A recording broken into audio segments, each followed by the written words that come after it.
Hello বন্ধুরা, এই গরমে আজ আমি তোমাদের কাছে আলু পটল দিয়ে পাতলা রুই মাছের ঝোল বানিয়ে দেখাবো। এখানে মাছগুলোকে লবণ হলুদ দিয়ে মাখিয়ে নিলাম। এখন মাছগুলোকে একটু ভেজে নিচ্ছি। আগের থেকে কড়াইতে তেল বসিয়ে দিয়েছিলাম। মাছগুলোকে ভেজে নিচ্ছি, ভেজে নিয়ে উল্টে পাল্টে দিচ্ছি।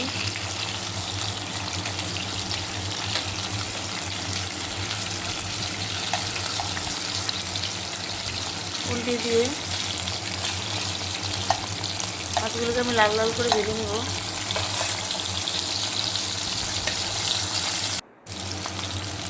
মাছগুলো একদম ভাজা হয়ে গেছে। এখন মাছগুলোকে আমি উঠিয়ে নিচ্ছি।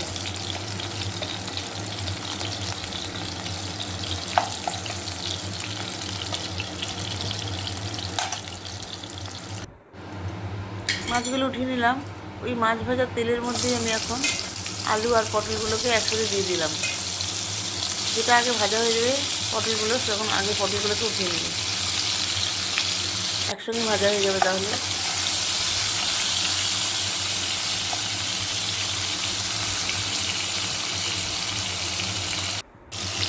ভালোভাবে একটু নেড়ে দিয়ে এখন একটু ঢেকে দেব।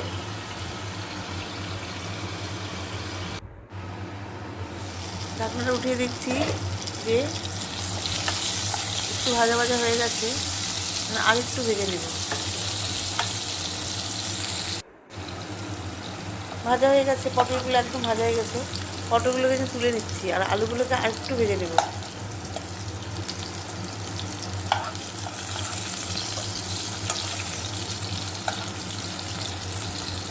সবজি অল্প, তাই একসাথে দিয়ে দিলাম ভাজাটা করতে।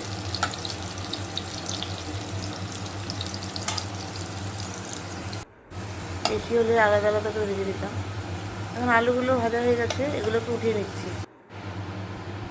এখন ওই তেলের মধ্যে আমি এখন জিরা সম্বারা দিয়ে দিলাম। জিরাটাকে ভালো করে ভেজে নেব। এর মধ্যে একটা ছোট্ট পেঁয়াজ আমি কুচি কুচি করে কেটে একটু ভেজে নিচ্ছি। এই রেসিপিটা আমার জ্যাঠু দিদি, ছায়া দিদি আমাকে শিখিয়ে দিয়েছে। দিদি রান্না খুবই ভালো। এখন এর মধ্যে আমি কাঁচা লঙ্কা আর আদা বাটা দিয়ে দিলাম, আর এখানে পেঁয়াজ বাটা দিয়ে দিলাম, আর এখানে টমেটো পেস্ট দিয়ে ভালো করে তেলের মধ্যে মিশিয়ে নিচ্ছি। এগুলো একটু ভাজা ভাজা হালকা হয়ে গেছে। এখন এর মধ্যে আমি লবণ, হলুদ, ধনে গুঁড়ো আর জিরের গুঁড়ো দিয়ে দেব। দেওয়া হয়ে গেল। এখন এগুলোকে আমি একটু মিশিয়ে নেব।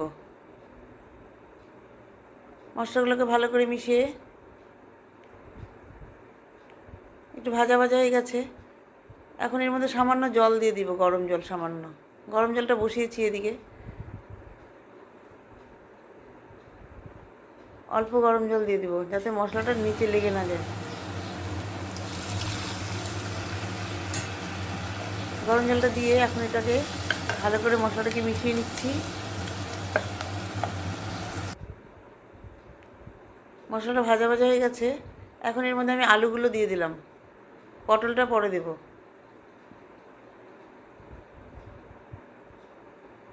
আলুটা মশলার সঙ্গে ভালো করে মিশিয়ে নিচ্ছি।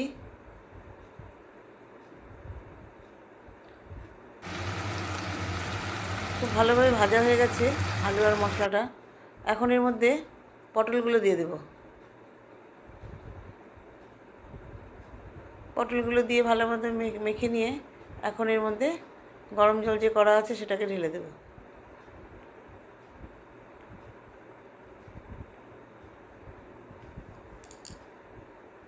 গরম জল দিয়ে দিলাম।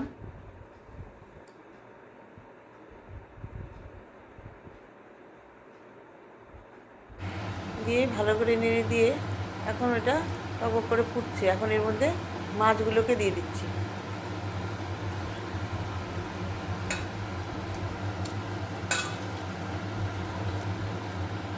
মাছগুলোকে সব দিয়ে দিলাম, দিয়ে ভালোভাবে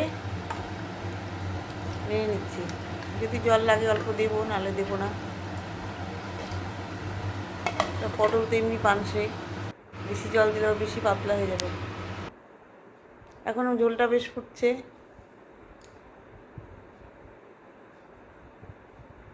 ফুটে গেছে ঝোলটা। এখন এর মধ্যে ধনেপাতা কুচি দিয়ে দেব। এইভাবে আপনারা মাছটা বানিয়ে খাবেন, খুবই ভালো লাগে। যদি আপনাদেরকে ভালো লাগে তাহলে আমাকে একটু লাইক ও সাবস্ক্রাইব করে দেবেন প্লিজ।